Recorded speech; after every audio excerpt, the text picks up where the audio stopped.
ата өкүл апа алып берген алтын некешигектерди 2 жаш бири-биринин арнасы Кадырали уулу сөзүнүн өмүрлүк жары Айгерим кызына алтын некешигекти арналган.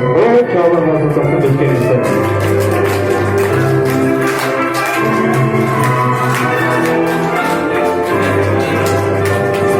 Айгерим кызы өзүнүн өмүрлүк жары Кадырали уулуга кылды деген арналган. Чоңор 95 миңден.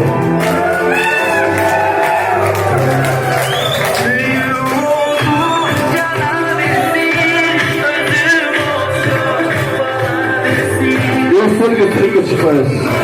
İki de bir hafta var kendisi. Sürekli çıkıyoruz.